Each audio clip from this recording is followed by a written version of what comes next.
Okay, we are back for part 3, and there's going to be probably a lot of parts because this is a really thick book. Well, we just got to read that much for this story because then the next is a different story, but it's going to take quite a bit. All this time, Mrs. Rosamond was making herself more and more beloved. The old ladies liked her to dine with them at their early dinner. James stood behind Mrs. Furnivall's chair, and I behind Mrs. Rosamond's, all in state, and after dinner she would play about in a corner of the great drawing-room as still as any mouse, while Mrs. Furnivall slept. And I had my dinner in the kitchen, but she was glad enough to come to me in the nursery afterwards, for as she said, enough Mrs. Furnivall was so sad, and Miss Stark was so dull. But she and I were merry enough, and by I got not to care for that weird rolling music, which did one no harm if we did not know where it came from. That winter was very cold. In the middle of October, the frost began and lasted many, many weeks. I remember one day at dinner, Mrs. Furnivall lifted up her sad, heavy eyes and said to Miss Stark, "I'm afraid we shall have a terrible winter," in a strange kind of meaning way. But Miss Stark pretended not to hear and talked very loud of something else. My little lady and I did not care for the frost. Not we. As long as it was dry, we climbed up the steep brows behind the house and went up on the fells, which were bleak and bare enough, and there we ran races in the fresh, sharp air. And once we came down by a new path and took us past the 2 old gnarled holly trees, which grew about halfway down by the east side of the house. But the days grew shorter and shorter, and the old lord, if it was he, played more and more stormily and sadly on the great organ. One Sunday afternoon, it must have been towards the end of November, I asked Dorothy to take charge of little Missy when she came out of the drawing room after Mrs. Furnivall had had her nap, for it was too cold to take her with me to church, and yet I wanted to go, and Dorothy was glad enough to promise, and was so fond of the child that all seemed well. And Bessie and I set off very briskly, and though the sky hung heavy and black over the white earth, as if the night had never fully gone away, and the air, though still, was very biting and keen. "We shall have a fall of snow," said Bessie to me, and sure enough, even while we were in church, it came down thick, in great large flakes, so thick it almost darkened the windows. It had stopped snowing before we came out, and it lay soft, thick, and deep beneath our feet. As we tramped home, before we got to the hall, the moon rose, and I think it was lighter than what with the moon, and what with the white dazzling snow, than it had been when we went to church between 2 and 3 o'clock.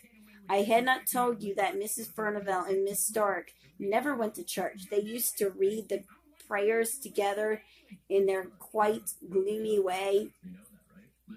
They seemed to feel the Sunday very long without their tapestry work to be busy at. So when I went to Dorothy in the kitchen to fetch Mrs. Rosamond and take her upstairs with me, I did not much wonder when the old woman told me that the ladies had kept the child with them, and that she had never come to the kitchen, as I had bidden her, when she was tired of behaving pretty in the drawing-room. So I took off my things and went to find her, and bring her to her supper in the nursery. But when I went into the best drawing room, there sat the 2 old ladies, very still and quiet, dropping out a word now and then, but looking as if nothing so bright and merry as Mrs. Rosamond had been near them. Still, I thought she might be hiding from me. It was one of her pretty ways, and that she had persuaded them to look as if they knew nothing about her. So I went softly peeping under the sofa and behind the chair, making believe I was sadly frightened at not finding her. "What's the matter, Hester?" said Miss Stark sharply. I don't know if Mrs. Furnivall had seen me, for as I told you, she was very deaf, and she sat quite still, idly staring into the fire, with her hopeless face.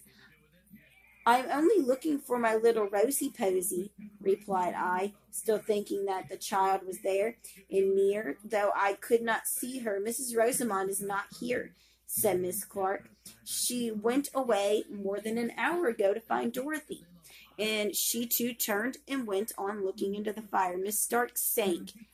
My heart sank at this, and I began to wish I had never left my darling. I went back to Dorothy and told her James was gone out for the day, but she and me and Bessie took lights and went up into the nursery first, and then we reigned over the great large house, calling and entreating Mrs. Rosamond to come out of her hiding place and not frighten us to death in that way. But there was no answer, no sound.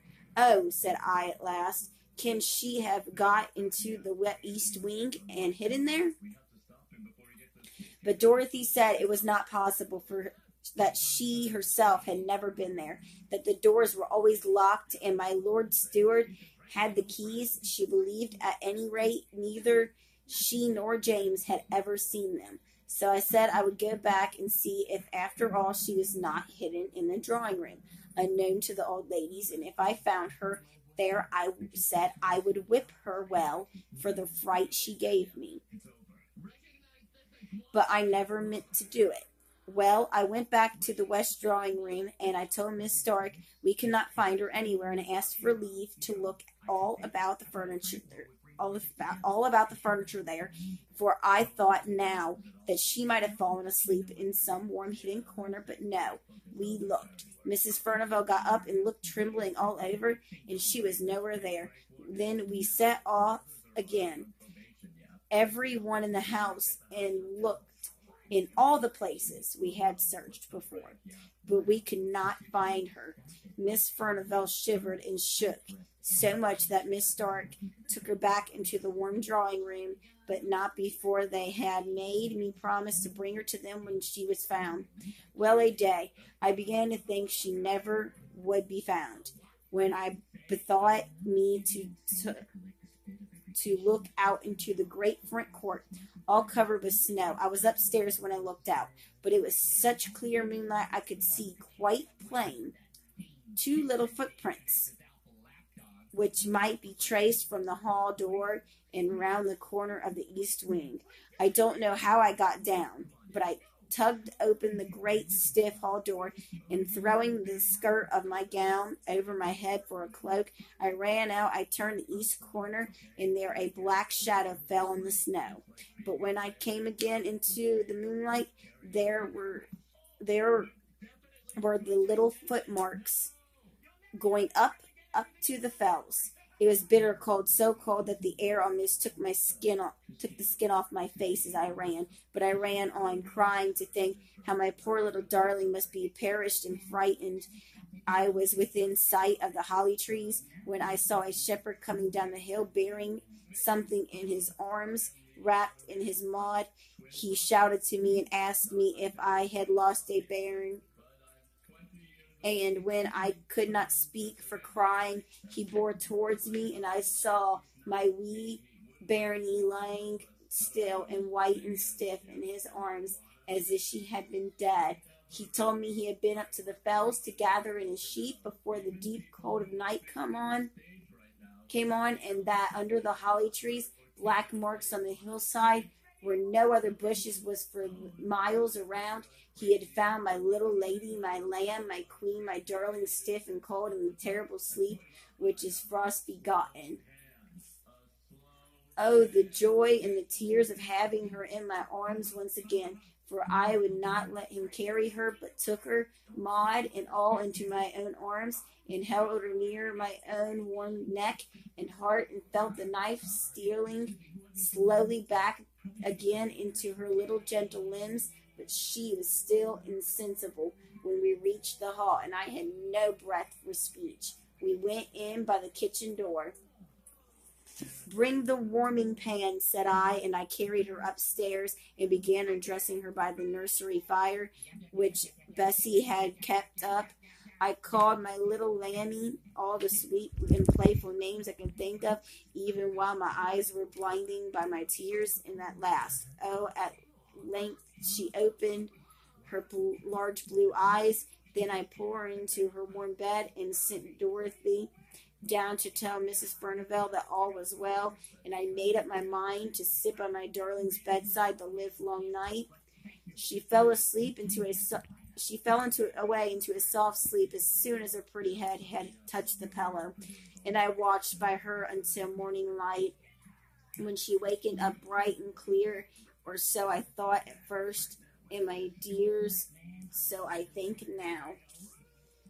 She said that she had fancied that she should like to go to Dorothy, for that both the old ladies were asleep, and it was very dull in the drawing room, and that as she was going through the west lobby, she saw the snow through the high window falling soft and steady, and she wanted to see it lying pretty and white on the ground.